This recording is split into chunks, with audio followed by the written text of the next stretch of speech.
Let's think about some of the players in the National Football League and the people who are giving thanks today. Bart, let's start with you. Who's giving thanks on this day?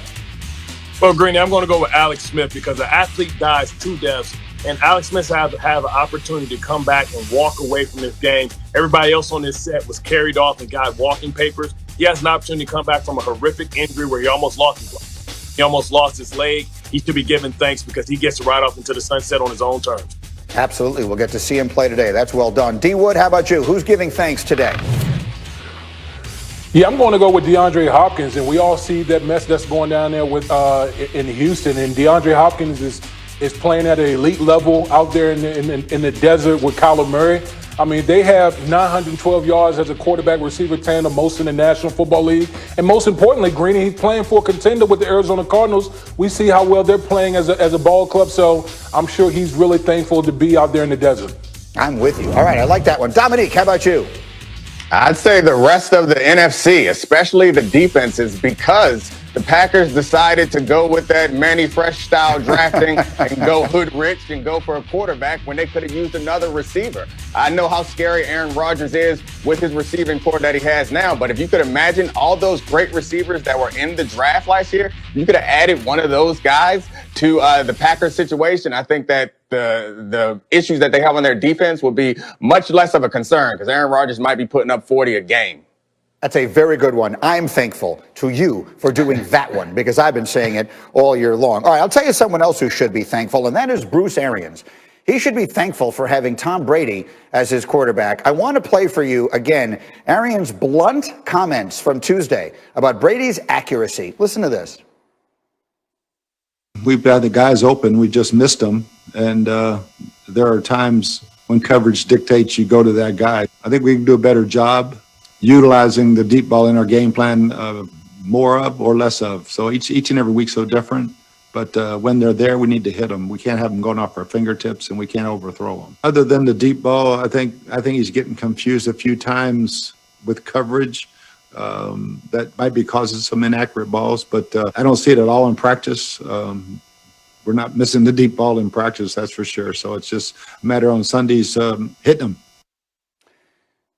Those comments continue to just stun me, confused by the coverage and inaccurate and all of this stuff. So, Schefter, let me start with you. Is there reason to believe that Brady and Arians genuinely are not on the same page? There was really some problem there. I just think Bruce is very blunt, and we're not used to hearing that kind of candor when it comes to the greatest quarterback of all time. It's just strange to hear him basically calling him out like he's a young quarterback who is growing up in this league. It just seems odd. Some of those phrases, some of those expressions. I think Tom Brady knows what he has to do. I don't know that there's a real need. We like head coaches to be honest, right? But is there a need for him to point that out publicly that Tom is missing, he's inaccurate, he's missing? I don't know. It just seems a little odd to me that that's going on right now. Me too. It also seems odd to me that Bruce Arians is running an offense that looks nothing like what Tom Brady has done so successfully for 20 years in the NFL. Bart Scott, let me come to you on that. What are your thoughts? You know a little bit about the history of Arians that I think is very interesting here.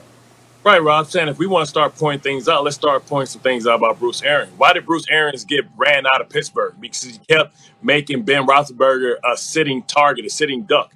He was, Ben Roethlisberger was sacked 215 times in 5 years because of Bruce Arians' inability or willingness to run the football. Tom Brady has come from an offense where he traditionally runs the football. So this is Bruce Arians' ego versus Tom Brady's meekness, right? Tom Brady thrives with 2 tight ends on the field. He has 14 touchdowns this year with 2 tight ends on the field. That is overwhelmingly the highest number in the NFL. He thrives off the running game. Bruce Arians is so busy trying to throw the ball deep down the field, he doesn't recognize that he has a quarterback that will slice you up death by 1,000 paper cuts. We talked about, last year, we talked about Jameis Winston and his, interceptions. That's because you're taking these 7-step drops. You don't have a great offensive line. You have an immobile quarterback back there taking shots for no reason because you want to have 7-step drops when you have the ability to have 2 dynamic running backs, 2 great tight ends, but you're trying to do the shiny new toy and throw the ball down the field. That's not what Tom Brady does. I'm so totally in line with that, Bart. I completely agree. D. Wood, what are your thoughts as you hear all of this? Well, listen, first of all, can we be surprised that BA is saying anything? This is his DNA. He's always been outgoing. He's not going hold his tongue type of coach. He's always been like that.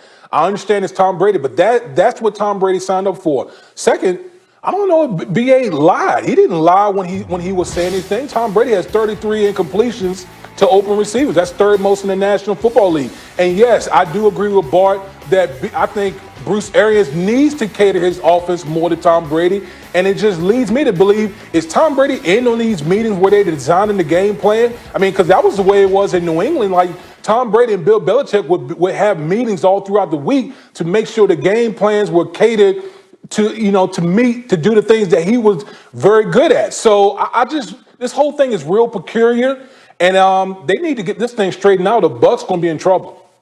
I agree. Schefter, quick final word. Looked like you had something else. Well, it just seems like, listen, we are used to hearing players point the finger at themselves. We're used to coaches pointing the finger at themselves. And you never hear Bruce Arians say, that's my bad, that's on me. It's Brady's fault, it's somebody else's fault. And it just seems unusual because anytime any other head coach points at another player, it becomes a headline. And when it involves Bruce Arians and the greatest player here, then it becomes an even bigger headline. Absolutely. That's well said. So that's one quarterback situation we deal with.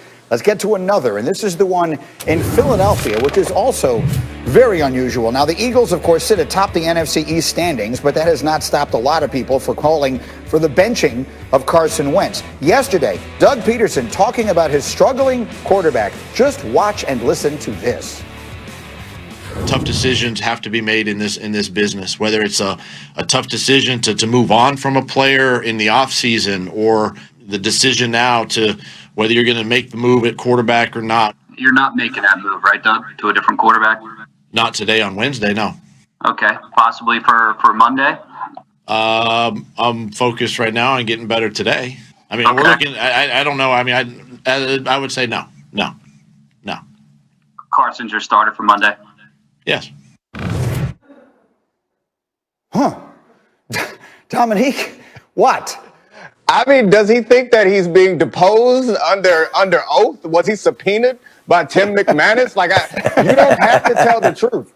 I don't think that all leaders don't understand, I think, the purpose of the media. You have to understand that the purpose is not to be honest necessarily. That's not your goal. Your goal is not to fully inform the media of everything that's